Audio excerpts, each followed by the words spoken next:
Himpunan Nelayan Seluruh Indonesia HNSI Sulawesi Tenggara menyelenggarakan musyawarah daerah dan dialog publik dalam rangka efektivitas program kerja dan kebijakan sebagai langkah strategis dalam menyejahterakan nelayan Sulawesi Tenggara. Kegiatan musyawarah daerah HNSI berlangsung di kantor Pelabuhan Perikanan Samudra, dihadiri oleh Sekretaris Jenderal HNSI Pusat, Lydia Assegaf, dan Ketua DPD HNSI Sulawesi Tenggara, Yusrianto. Selain pengurus DPD dan DPC HNSI se-Sulawesi Tenggara, kegiatan musda juga dihadiri Kepala Pelabuhan Samudra, Syahrir Abdul Rauf, dan sejumlah tamu undangan lainnya. Kegiatan diawali penampilan tarian daerah dan sanggar Campu Doona Jaya.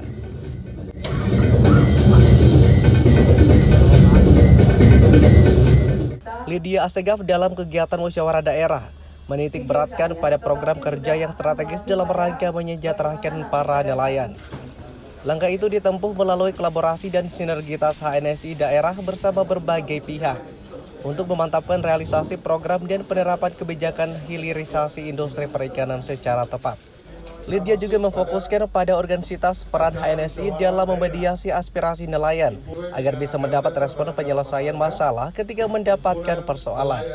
Pimpinan baru ini punya energi besar dan saya menaruh harapan besar ya. Saya melihat dan saya sangat yakin bahwa dengan kepengurusan baru ini justru akan ada karya-karya konkret yang akan dijalankan, karena kita lihat mulai dari penyiapan musda sendiri, kemudian tim-tim yang dilibatkan dari berbagai latar belakang yang sehingga bisa menjadi penguatan di HNSI ini sendiri ke depan.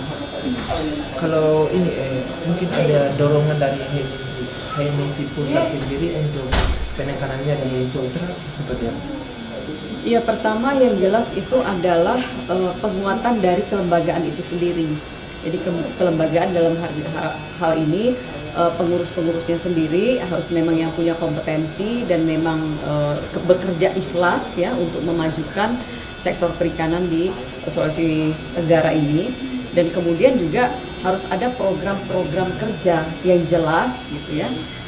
Kemudian ketiga itu tadi membangun sinergi dengan berbagai stakeholder yang ada di Sulawesi Tenggara. Sejahtera negara kuat itu donseng kita tidak bisa lakukan kalau tidak didahului dengan ilmu pengetahuan. Harus ada manajemen, harus ada pengetahuan, harus ada partisipasi teman-teman pengusaha. Makanya tadi saya undang. Apa selama persoalan yang dihadapi oleh para nelayan? Di sini teman-teman ada dari praktisi hukum, ya. Dan Ibu Sekjen saya laporkan bahwa kami sudah membentuk dan menandatangani SK pembentukan lembaga advokasi hukum Himpunan Nelayan Sultra.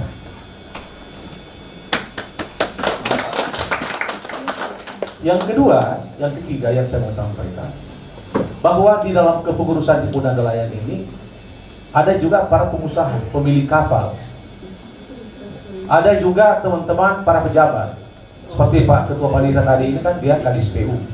Saya sampaikan bahwa nelayan ini bukan hanya membutuhkan alat tangkap, tapi dia butuh kesejahteraan, dia butuh rumah, butuh lingkungan yang bagus.